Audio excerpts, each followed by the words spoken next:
The Chicago Bears wide receivers all missed practice yesterday, and we got some concerning and promising updates from the injury report we're going to talk about. Also, the Chicago Bears yesterday signed CJ Gardner-Johnson, and we now know exactly what the Chicago Bears are looking for him to bring and add to this roster. Plus, should Monangai actually be earning an even more increased role than what we've seen? We're talking about all that, plus the Bears' red zone problems and more right after this. You are now tuned in to Chicago Bears Central, your number one place for all Chicago Bears news and content.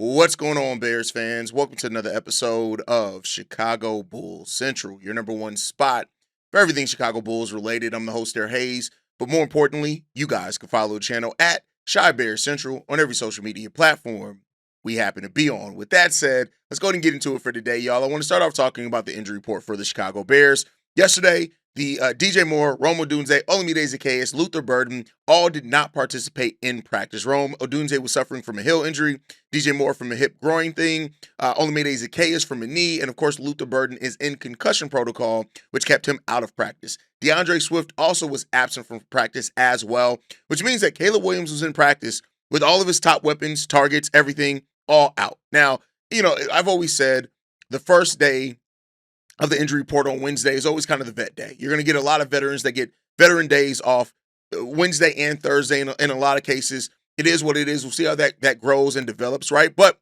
there was some good news as well as Kmet and Tyrique Stevenson, both practices. They were limited participants in practice after missing the game on Sunday. So there's some progression there as well, right? So that's a good sign for them and if they're going to be available. Injuries have been a huge story for the Chicago Bears this year. A huge story, and unfortunately, it's you have your seasons like that. Sometimes you have your seasons where, as a team, you just kind of get into that space where it just doesn't work for you injury wise. You can never quite catch the momentum that you need to. Kyler Gordon and Braxton Jones were both placed on IR as well a few days ago, so that means that they're both going to be out for quite a while when it comes down to it, and that's just it is what it is. It's unfortunate, but at the end of the day, it just is what it is. The Bears are going to have the next man up mentality. The Bears are going to have to try to figure some things out. Injuries are a thing that every team has to deal with to varying degrees. It's not always the same degree for each team and how they need to deal with injuries, but it's football. It's a contact sport. It's literally like these are gladiators that are out there. And so because of that, you're just going to have to learn to deal with it and adapt. And hopefully the Bears are in there to do something. Now, after my episode yesterday and saying that Ryan Poles has kind of been quiet in regards to all the injuries and things like that, we did make a signing yesterday in signing CJ. And here's what I'll say to this, right? CJ Gardner-Johnson is hopefully going to bring some of the edge that we need to this team, right? Somebody left a comment, and if you're watching this episode, please, feel free to say that it was you. They said, building a team full of nice guy and character guys are great, but sometimes you need some assholes on your team. And CJ Gardner-Johnson has the chance to be that asshole for the Chicago Bears team, right? Keep in mind that this is the guy that, started his career under Dennis Allen. So Dennis Allen has a lot of familiarity there. He played 1,452 snaps in the slot for the Saints between 2019 and 2021, compared to just 80 snaps at free safety. So it's already been said he is going to be playing the nickel here for the Chicago Bears, and he's going to be able to replace some of the things that Kyler Gordon, brought to this team. So I think that's a really good thing when you look at it. He, since 2022, has played more safety than slot, but he's going to go back to the slot here, right? And I think that this is a guy that has familiarity with Dennis Allen's defense, which is really going to help him and help this team, hopefully, as well. He's been effective in pass coverage and pass rush. In his 3 years with the Saints, Gardner-Johnson blitzed 83 times and got home for 3 sacks and 18 pressures over that. Since that, he's only been sent in as a pass rusher 21 times, resulting in 1 sack and 8 pressures. So this is a guy that can do a lot of the things that we have been looking for and needing Kyler Gordon to do. And so the Bears went out and got that guy, right? With Kyler Gordon on IR, this is a guy that's going to help with the middle of the defense. He's going to be able to kind of open up some things for the Chicago Bears as far as schematically. I talked last week about how Dennis Allen, you could tell that the scheming kind of changed a little bit with the injuries that we had, and he schemed it a lot more conservatively than Dennis Allen typically does. And I think overall, like you've seen that it was palpable. And so CJ Gardner-Johnson is going to come in and help with a lot of that. He's going to help come in, bring some of that edge back, bring some of that scheme things that Dennis Allen is going to need and want from his team. And I think it's overall a good signing by the Bears. This is a really good signing. Kevin Byard compared him to Dennis Rodman, which is crazy enough, right? But I think this is a good move for the Bears, and this is one of those moves that, again, I think this is a guy that can come in. He's going to understand the system. He's reunited with Dennis Allen. There's a clear use of his skill set that we're going to have here, and we're not going to have him do a lot of the things that are outside of it. This is a guy that can still play the game of football, right? He still has some big playmaking ability, and the fact that he's going to go back to a position in playing in that slot and nickel that was more kind of fruitful for him, and especially with what this team needs for him.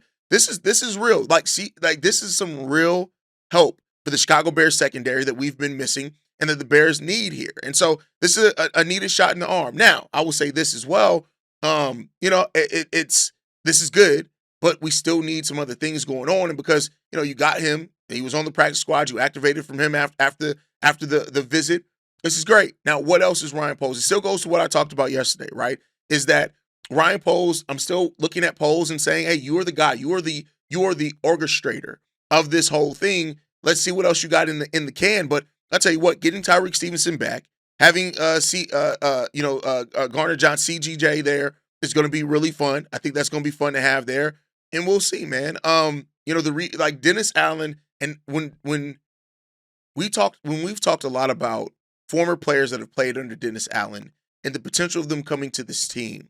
The thing that I always looked at it as is that if Dennis Allen signs off on that player, that means that Dennis is going to have a clear usage for them in his system and a vision of how to use them. And when you're at this part of the season that the Bears are, a week before the trade deadline, a little bit above the official halfway mark of the season, you need guys who are going to be able to just come in and understand and pick up your system quickly and understand the role that you're going to have for them quickly. And I think that CJ is going to be able to do that. This is a fun signing by the Chicago Bears. And I got to tip my hat to Ryan Poles that he went out there and noticed getting a guy that was needed to this team. And now he's going to be on the active roster, and we're going to see what he's going to be able to bring to this team. Now, I'm not saying that this is going to be some type of fix-all for the Chicago Bears and that he's going to be able to do everything Kyler Gordon can do. That's not what I'm saying, right? I'm just saying that he's going to be able to simulate some of those things, and schematically, he's going to be able to help the Bears considerably in those areas, right? You got to keep in mind that this is a guy that absolutely caused the Bears fits sometimes in the last couple times when it comes down to it. So, we'll see what he's able to bring, and I hope that for him and for the Bears that this signing is fruitful for the rest of the season for the Bears, and we'll see what the future holds for that. It's unfortunate that Kyler Gordon, only really had two healthy games, fully healthy games for the Bears, and he never really got a chance to completely ramp up. And like I've said many times too, is that the thing that sucks about this and this season with all the injuries is that we're never going to really get to see Dennis Allen's true vision for this team and the scheme that he had set for this team when he came here to Chicago. But it's woulda, coulda, shoulda. Again, things don't always go the way that you expect them, the way that you want them to go. That's just football. That's just the NFL, and you got to deal with those things. And we'll see what the Bears end up doing with it, and hopefully in the long run, overall, it just comes down to that this works out for the Bears. And we'll see. This ain't the only season. Like I said on yesterday's episode, I know as fans, we like to think that everything can get solved, fixed, and grow in one season. And it's just, because of situations, it's just not going to happen. But I'm still very excited about what a lot of the talent we have on this team under Dennis Allen. It's just, it hasn't been as seamless because of injuries as I would have hoped coming into this year. But let me know what you guys think on all that down below. Let me know what you think on the signing of CJ Gardner-Johnson and what he can bring to this team. Let me know what you guys think on that down below. With that said, I want to move into this one, and this one's an interesting one.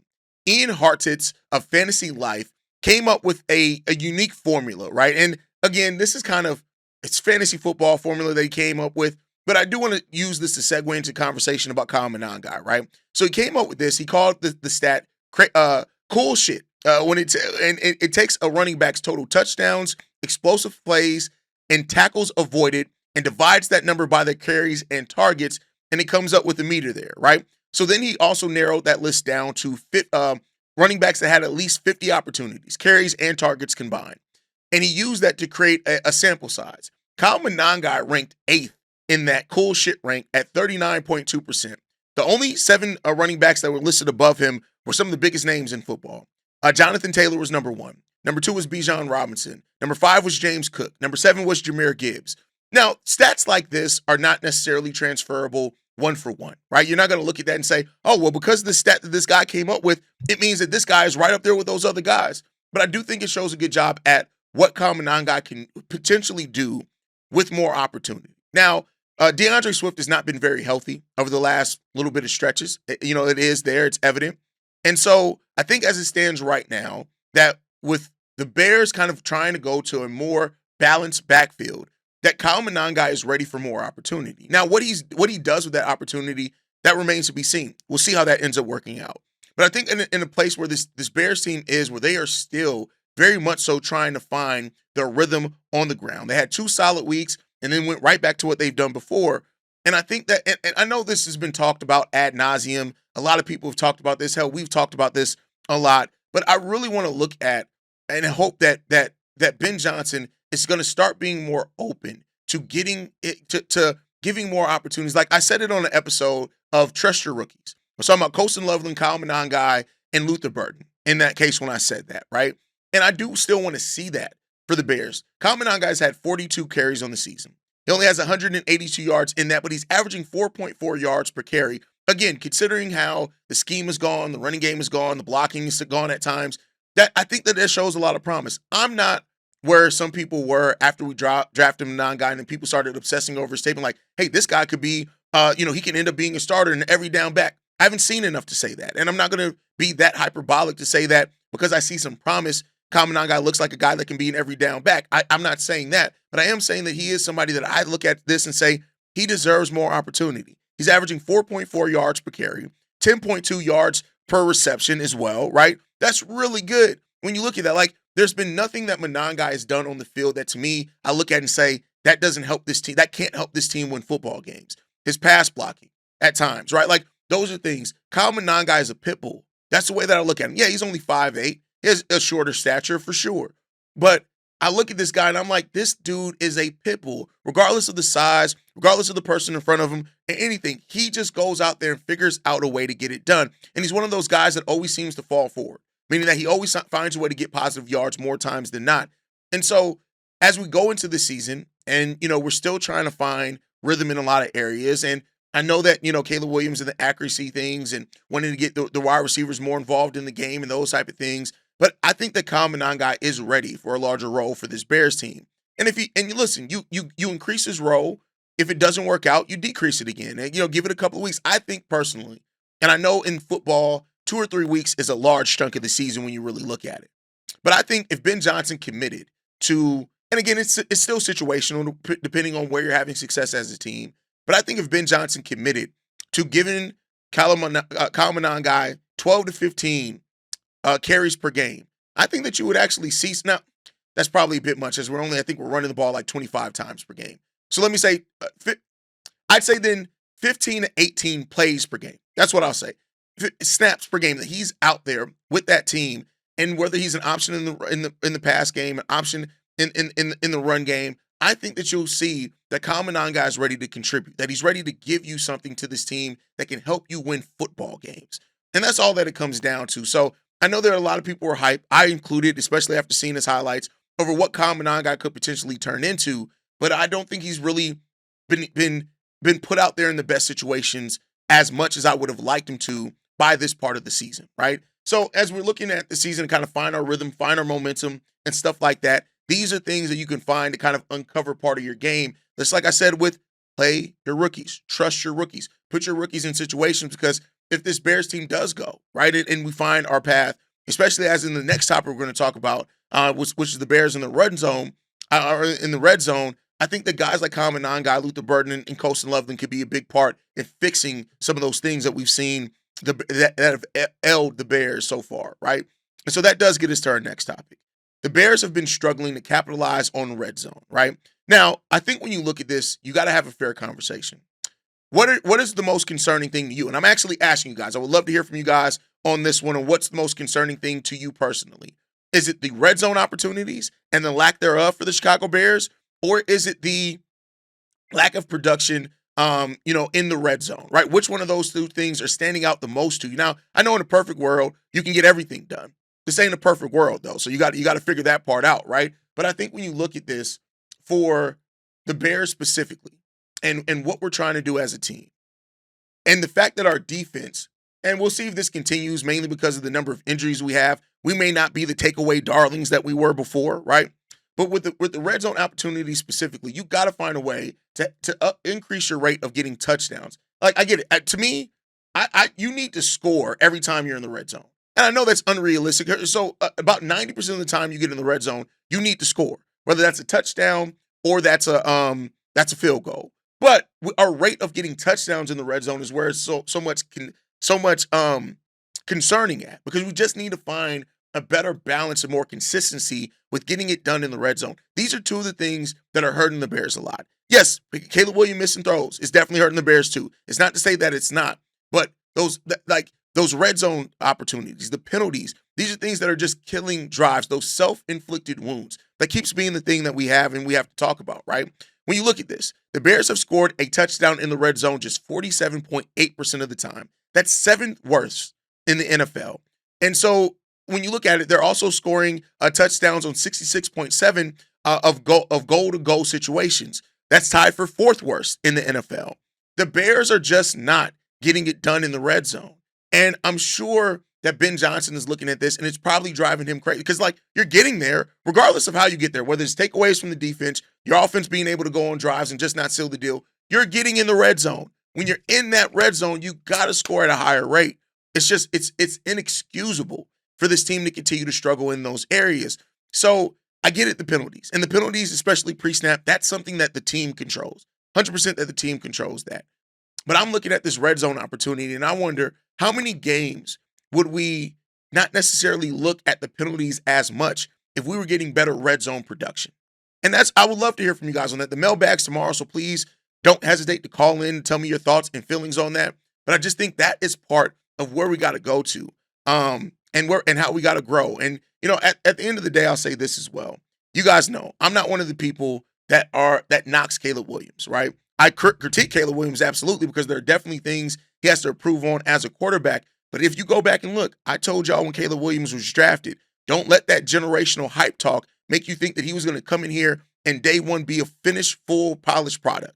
If you wanted that, you should have drafted Jaden Daniels. That's what you should have drafted. He was a lot more polished as an NFL prospect than Caleb Williams. It was going to take some time here. Now, the people that look at this at 1.5 years in and like, oh, I'm done with the Caleb Williams experiment. Fuck you, because you're going to have to sit there and deal with it, because they've clearly shown that they are seeing this through with Caleb. Now, how long that goes, it really depends on how much the struggle is there and how they view that struggle. But as it stands right now, Caleb ain't going nowhere. And that's what it is, right? When you look at Caleb Williams through his first 2 years in the NFL, he has an off-target rate of 23.5%. So, that's 21.3%. But somebody like Josh Allen had an off rate of 23.5%. Here's what I'm telling you. I'm not telling you that Caleb Williams is necessarily going to be the next Josh Allen. I'm not saying that. Allen is great. And to say that would be, to just say that automatically he's going to be that, I don't think you can say that either. But I do think there is a blueprint for a quarterback that struggles through their first couple of years. And that does not mean that you cannot still turn it around and be one of the better quarterbacks in the NFL. As much as people like to talk about him being Kyler Murray, I'm going to err more on the side of positive and hope he's the next Josh Allen. And hopefully through that, he ends up being the first Caleb Williams. That's what I'm going to hope for this team, because I don't want to be hyperbolically positive or negative when it comes down to it.